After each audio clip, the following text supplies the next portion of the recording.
안녕하세요, 뱃쌤입니다. 이번 시간에는 저번 시간에 이어서 동력 전달 장치의 부품 중에서 커버를 그려보도록 하겠습니다. 제가 드린 도면에 보시면 2번 부품이 바로 이 커버인데요. 이 커버를 그릴 때는 우리가 물론 자로 측정을 할 수 있는 부분은 모두 다 자를 가지고 측정을 하시면 되고요. 얘를 잘 보시면 규격과 관계된 베어링과 얘가 이제 오일실이라고 얘기하거든요. 이 오일실 두 개의 부품이 있기 때문에 또 이 두 개의 부품은 규격집에 있는 값을 가지고 작성을 하셔야 됩니다. 그래서 우선적으로 이제 자로 측정을 해야 되는 부분들은 측정을 하되 규격집에 있는 부분들은 그 수치 값을 미리 적어 놓고 나머지 부분들은 자를 가지고 측정을 한다라고 생각을 하시면 됩니다. 그래서 규격집과 관계된 수치를 보면 베어링이 6002잖아요. 그래서 베어링이 안쪽 지름, 바깥쪽 지름 두 개의 값을 모두 가져와서 찾으셔야 되거든요. 그래서 규격집을 넘어오셔가지고 제가 검색을 컨트롤 F를 눌러서 검색창을 열고 여기에다가 베어링이라고 치면 베어링이 많죠. 그래서 제가 다음으로 계속 넘어가시면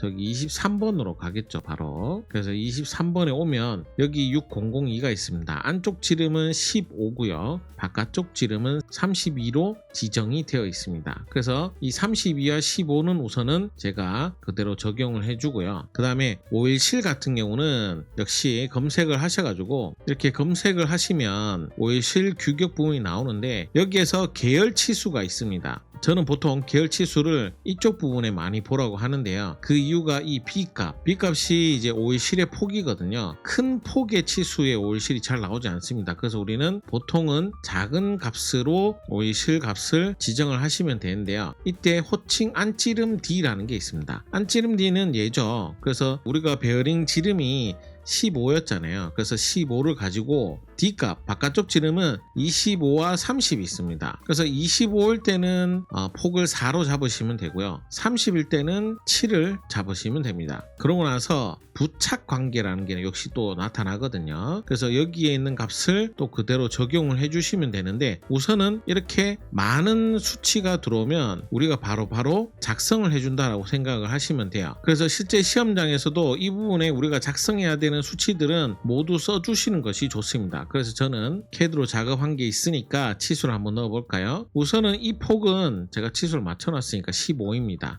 그 다음에 역시 마찬가지로 여기 폭도 32로 베어링 값을 그대로 적용을 한 상태이죠. 그 다음에 오일실의 크기가 중요했죠. 오일실의 바깥쪽 지름을 측정을 해보면 25라는 숫자가 나왔습니다. 조금 전에 이제 규격집에서 바깥쪽 지름이 25인 경우 폭은 4라고 되어 있었죠. 그래서 제가 임의로 4를 하면 되지만 정밀치수 값이 있기 때문에 그 값은 또 규격집에서 찾아오셔야 됩니다. 그 다음에 나머지 값들은 규격과 관계되어 있지 않기 때문에 바로 측정을 하시면 되는데요. 우선은 전체 크기는 여기서부터 여기까지죠. 그래서 48이라는 수치를 가지고 있습니다. 그 다음에 여기 나사가 박혀 있는데요. 나사가 박힌 지점의 중심 지점, 그러니까 여기죠. 여기에 지름값은 지금 제가 대충 찍어서 39.99 이렇게 나왔는데 당연히 자로 측정을 하시면 40이 나오실 겁니다. 그래서 여기서부터 20지점에 구멍의 중심이 있구나라는 것을 우리가 알게 되죠. 그 다음에 구멍의 크기는 이 원에 여기서는 표현을 할 수가 없고 왼쪽에 있는 좌측 면도에 있는 이 값, 여기서부터 여기에 폭을 지정을 해서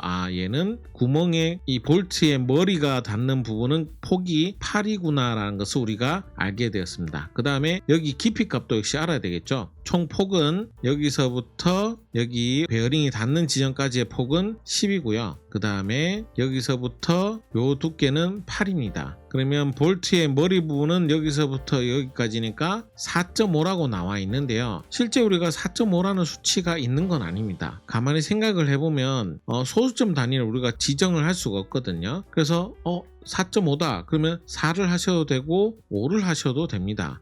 실제 우리가 여러 교재를 보시면 커버 부분에 이 수치가 0.5 이렇게 붙어 있거든요. 그러니까 소수점 단위가 많이 붙어 있어요. 그러면 소수점이 있다라는 것은 규격집 보고 찾았네 라고 우리가 알 수가 있습니다. 그래서 이 볼트와 관계된 규격집을 찾으면 좋겠지만 규격집에 가셔서 제가 만약에 찾기를 볼트라고 입력을 해보시면 뭐가 나오냐 하면요, 이렇게 볼트 구멍 지름 및 카운터 보어 지름의 치수 정도만 나와 있습니다. 그래서 나사 호칭 지름은 우리는 대부분 3, 4, 5, 6, 80 이런 식으로 실제 측정한 정수 값으로 호칭 지름 값을 구하거든요. 그래서 4.5라는 값은 여기 보이시는 볼트 구멍 지름 파이 DH 해서 4.5라는 값이 있기는 합니다. 하지만 얘는 뭐죠? 구멍 지름이잖아요. 저는 볼트 머리 부분이기 때문에 그것도 깊이입니다. 깊이. 그러니까 구멍 크기가 아니죠. 그렇기 때문에 얘는 정확하게는 값을 지정할 수는 없다라고 생각을 하셔야 돼요.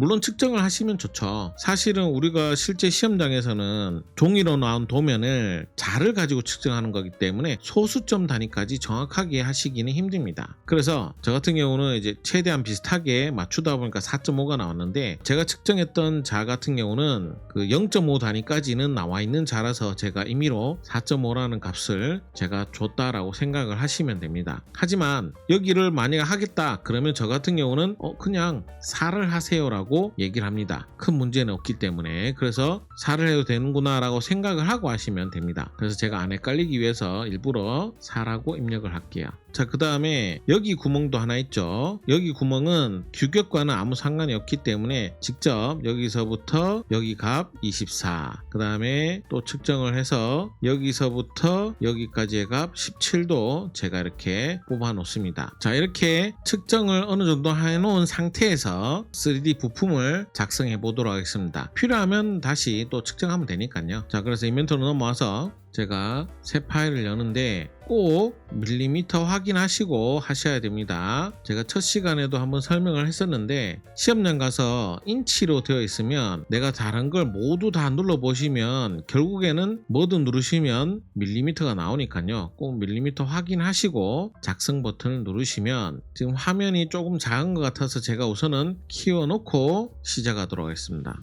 자, 이렇게 아이콘이 잘 보이도록 해놓고 제일 먼저 이제 스케치 시작을 눌러서, 원점에서 저는 간편하게 하기 위해서 원형이잖아요. 그럼 원형이면 회전으로 하는 것이 제일 편할 수가 있습니다.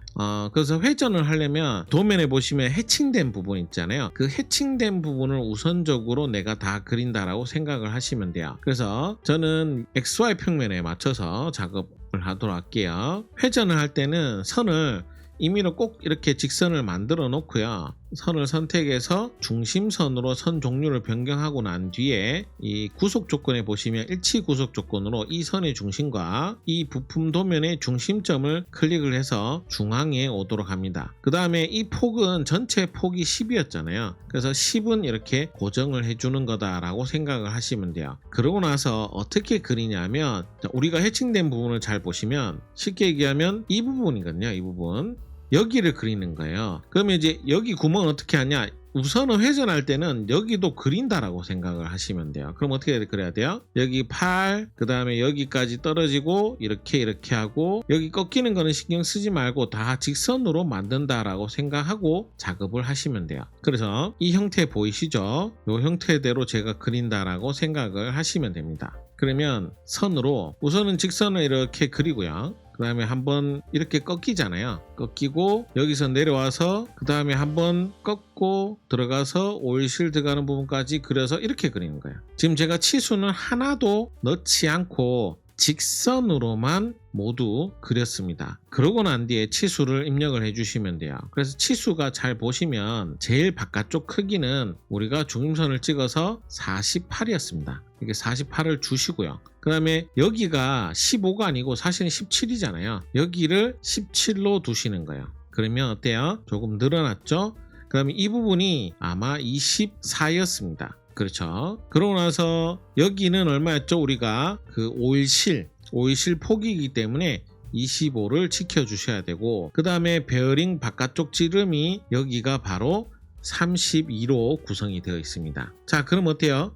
대충 맞는 것 같죠? 근데 이제 여기 폭이 10이라는 수치가 맞아야 되고요. 이렇게 10이 되어 있으셔야 되고요. 그 다음에 여기서부터 여기까지의 폭은 또 8이었습니다. 그렇죠. 그럼 어때요? 제가 치수별로 최대한 맞춰서 우선은 그려놓았습니다. 그 다음에 바로 이 오일실 부분이 굉장히 중요한데요. 제가 이 오일실 들어가는 부분은 아직 규격집에 있는데 보여드리지는 않았거든요. 그래서 규격집을 살펴보면서 거기에 맞는 치수를 넣어주시면 됩니다. 그러면 규격집을 보시면 오일실을 이렇게 검색을 해서 좀 전까지 제가 15에 그 다음에 바깥쪽 지름 25 그 다음에 폭을 4로 뒀습니다. 자, 그러면 여기 보시면 이쪽이 이제 구멍 쪽이니까 B라는 값과 그 다음에 구석 못대기, 그러니까 구석의 둥글기, 그 다음에 못대기 하는 각도 등이 여기에 치수를 주고 있습니다. 그래서 확대해서 보시면 제가 잘 보이라고 확대를 해드릴게요. B라는 값은 우리가 분명히 4라는 숫자를 받았습니다. 근데 잘 보시면 여기서부터 얘를 조금 더 벗어나서 4인 거예요. 그렇죠? 그 다음에 L은 이렇게 적혀 있어요. L은 0.1B에서부터 0.15B까지의 값을 넣어라 라고 되어 있어요. 근데 B라는 값은 지금 현재 제가 4를 받았잖아요. 그래서 저는 0.1을 할 거예요. 그럼 0.1 곱하기 4면 얘는 0.4를 주면 되는구나 라고 제가 인식을 합니다. 그럼 0.4인데 여기 살짝 서로 겹치는 부분이 있죠. 자, 이 치수는 어떻게 정하냐면 제가 지금 규격집에는 없고요. 옛날 규격집에 보시면 옛날 규격집의 기준이 하나 있는데요. 오일실 폭에 따라서, 그러니까 B의 값에 따라서 여기서부터 여기까지를 B-라고 예전에 표기를 했거든요. 지금 그 B-의 폭은 B 값이 만약에 6 이하이다. 그러니까 6보다 작은 숫자이면 B 플러스 0.2를 하면 된다라고 적혀 있어요. 그래서 6에서 10 사이에는 0.3을 주고요. 6 이하는 0.2, 그 다음에 10에서 14는 0.4 이렇게 정해져 있습니다. 그래서 그 숫자의 값을 따라서 지금 보면 우리가 여기가 B 값이 4고 그 다음에 이 L은 제외하고요. 여기 끝까지가 얼마냐면 0.2인 겁니다. B-는 여기서부터 이 끝까지예요. 그러면 4.2를 주면 되는구나 라고 생각을 하시면 돼요. 그래서 4.2를 하고 그럼 총 길이는 4.2입니다. 그 다음에 L값 우리가 지금 보시면 뭐 하죠? 못대기를 하잖아요. 그래서 못대기 하는 각도는 15에서 30도인데 저는 그냥 무조건 30도를 할 겁니다. 어떤 교재에 따라서 15, 20, 30 다 있거든요. 그러면 우리가 할 때마다 다른 수치를 주면 공부하는 입장에는 헷갈릴 수 있으니까 저는 무조건 30도로 할 겁니다. 그래서 우리는 30도로 정하고요. 그 다음에 L값은 0.4로 제가 깎을 겁니다. 그러고 나서 여기 사실은 원래 못대기가 들어가야 돼요. 여기 0.5 말고요. 못대기에 해당되는 이 부분에 사실 필렛으로 못대기가 아니고 못깎기가 들어가야 됩니다. 근데 이제 이게 옛날 규격집에는 이 못깎기를 하라고 둥글기를 주라라고 되어 있는 걸로 알고 있는데 얘는 없어요 지금. 이런 경우에는 어떻게 해야 되냐, 임의로 하셔도 되는 겁니다. 그래서 구멍 쪽은 이렇게 했어요. 그 다음에 축 쪽도 해야 되는데 요거는 이 축과 관계된 것은 또 축 도면 하고 맞출 때 하시면 되거든요. 그래서 지금 할 건 아니고 그래서 얘만 기억하시면 돼요. 지금 얼마 해야 되죠? 4.2, 그 다음에 L값 0.4, 각도는 30도라는 것을 기억을 하셔야 돼요.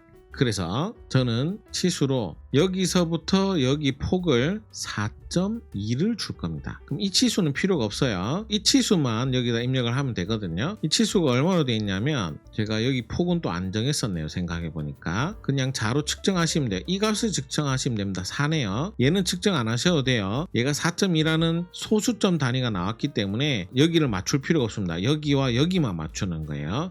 여기는 중요한 부분이 아니기 때문에. 그래서 저는 여기도 4라는 숫자를 줄 겁니다. 자, 이렇게 우선 주고요. 지금 보시면 고정이 안 됐거든요. 왜 그러냐면 당연히 제가 이 점하고 맞춘 게 아니기 때문에 고정을 시킬 겁니다. 이 선과 이 점을 딱 정확하게 고정하면 이렇게 까만색으로 나오면 이 버전에서 까만색은 구속이 된 선이기 때문에 전부 다 까만색이 됐다는 것은 구속이 된 겁니다. 자, 이 상태에서 제가 여기 필렛은 우선은 그냥 바로 못깎기만 하는 것은 여기서 하실 필요가 없어요. 얘만 해주시면 돼요. 오일실의 각도하고 거리는 정확하게 맞춰줄 때는 3D에서 못 따기보다는 여기에서 하는 것이 낫습니다. 어떻게? 선을 이렇게 그리세요. 임의로. 그 다음에 각도도 줘야 되죠. 30도입니다. 됐죠? 그러고 나서 이 선과 이 점 사이 간격을 제가 얼마를 줘야 된다 했죠? 0.4라는 수치를 주시면 됩니다. 자, 그러고 나서 저는 필요 없는 걸 이렇게 잘라주도록 할게요. 이렇게 잘라주고요. 얘가 비틀어지면 안 되죠. 치수가 애매해졌네요. 여기와 여기를 이렇게 0.4 이렇게 주도록 하겠습니다. 자, 그래서 못따기를 여기다 하는 이유는 3D에서 못따기 할 때는 면과 선을 적어서 해야 되기 때문에 0.4는 잘 안 보일 겁니다. 그래서 여기서 바로 해버리시고요. 그리고 마무리를 하세요. 그리고 우리는 회전이라는 기능을 사용할 거니까 그냥 회전 기능 딱 누르면 자동으로 인식을 합니다. 왜냐하면 제가 중심선을 그렸고 모든 선이 구속이 되었기 때문에 자동 인식이 될 겁니다. 그리고 확인 버튼 누르면 우선 기본적인 형태는 어때요? 못되기까지는 완료가 되었죠.